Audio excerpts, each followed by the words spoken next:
All right. I'm Ashley Hilms, and I'm doing my project. This is Ariana. Hi, I'm Ariana Aviles. I'm a second year history and poli sci major at the University of Florida. And she has personally experienced COVID and seen some of the outbreaks and stuff like that, so that's why I'm interviewing her. So, some of the first things that I'd like to talk about is this research article I found talks about how transmission is majorly between individuals through coughing and sneezing. Do you have any experience with that? Did you see people coughing, sneezing? How did that work? Yeah, so once I was out in grocery stores and stuff like that, I live in Orlando, so it was more people out there. Once you see like coughing and sneezing, and people kind of just go away. Everybody had masks, so that wasn't an issue, but everybody kept their distance and stuff. I remember me personally that when I started kind of like coughing, having that tickle in my throat, I just stopped going outside, and then I got COVID tested. Then I had COVID, and then I just quarantined for 14 days till it was fully gone. But yeah. Do you think quarantining helped prevent the spread of it? Yeah, I do believe so. Once I quarantined, the rest of my family, which I lived in the house and they didn't get sick. Everything would be sanitized, properly clean, no contact for the straight 14 days. I was just in my room. It's kind of solitary, but it's necessary, you know. But yeah. Do you think that masks help stop spread COVID, or? Definitely, I do believe so. I feel like if we hadn't implemented masks, it definitely would have spread a lot quicker and a lot more people would have gotten sick. Very much I agree.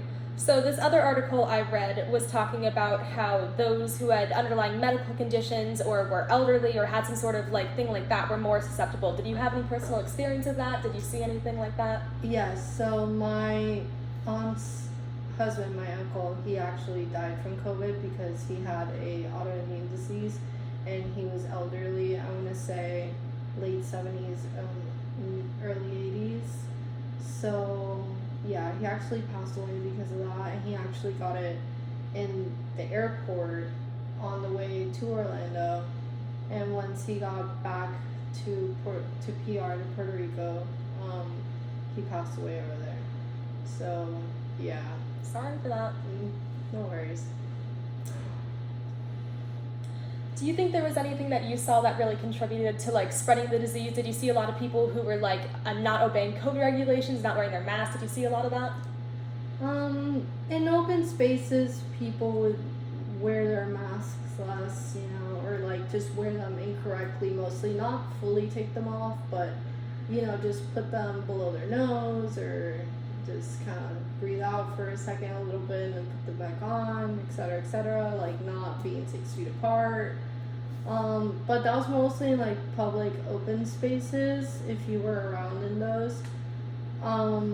I personally went to Universal and to Islands of Adventure during that time, and it was actually safer than most places in Orlando because they were very strict on sanitizing 6 feet apart, masks fully on at all times, and there was a very low volume of people in the actual park.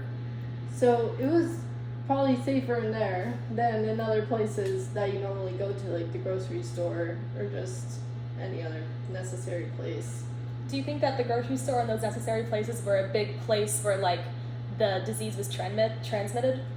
Definitely. I mean, at the end of the day, circumstances, a person that can be sick might have no other option other than to go to the grocery stores themselves, and that can be transmitted that way. Obviously, all circumstantial. If you're asymptomatic, you don't know, and then you're normal, and then you just pass it around to family members or people that you're just around with during that time. So I think it was very easy because those are places that you have to go to rather than just want to go to. Very much so. So something else I was reading about was vaccines. How do you think that they are? Do you think they're effective for stopping pathogens and things like that, or what's your opinion on vaccines? I do think they're very effective. I've always believed in just getting your vaccines, being responsible with just being up to date with all of them. It's not only just for your own safety, but for the safety of others. And that's a thing that I feel like a lot of people forget when they talked about the vaccine during COVID-19. And um, yeah, I just think it's very important and essential to just be responsible. I very much agree with that. Do you think there's any like individual measures? We've talked about like masks being able to protect, and is there anything else that you think could really help prevent the spread of pathogens? I mean, I feel like if people kept to their personal spaces more, I feel like a lot of people, I mean, we all notice it personally, like when we're in line or anything, like a lot of people stand too close, they're too packed in together, they don't really take care of what they're touching, how, like what they leave behind and stuff like that. So I feel like if people were just more hygienic in the first place and just cleaned up after themselves and just were more aware of their surroundings and what they do, then that would definitely lower the chances of people getting sick. I can very much see that. Having that like physical contact, or even not even physical, just being in that same area can very much spread diseases, and something that we hope to stop with these epidemics that happen.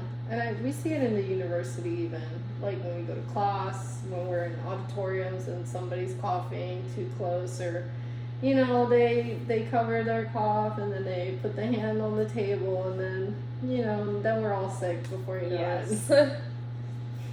Do you think that like the spread of misinformation, in the sense of like a lot with COVID, there was a lot of misinformation spread with not wearing masks, that masks weren't helpful or things like that, or that the vaccines were not going to be helpful, things like that. Do you have any opinions on how that affected the spread of COVID? I think that definitely added to a paranoia that some, like a group of people in the United States and just all over the world really feel about medicine. Generally, not many people like taking medicine, like they will do it unless they absolutely have to. And just adding uncertainty to already a time of panic, and it's like just like not really knowing what our next steps are, and just everything being under investigation. It's definitely not helpful, not for us, and like not for the medical community, and to do their jobs correctly and responsibly.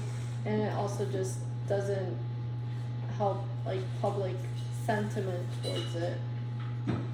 Yeah, I can very much see. I noticed that a lot during the pandemic was that the misinformation made it so that people weren't wearing their masks, they were getting COVID and things like that. And just also that, like you said, the uncertainty, the fear, like it just wasn't necessary during that.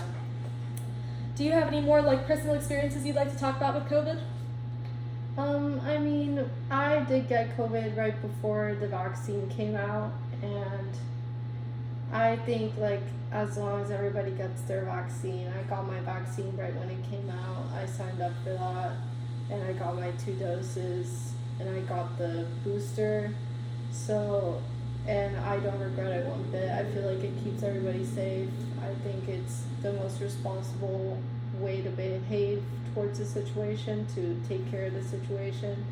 So I feel like as long as everybody just is responsible with themselves and just doing what they need to do, definitely would make the situation better. Yeah, I can very much agree with that. So just to summarize what we talked about today, we talked a lot about how the disease spread with person-person contact and that sort of thing, and a lot about the like fear and just the things that we could do to prevent disease. All right, thank you so much for interviewing with me. Of course, anytime.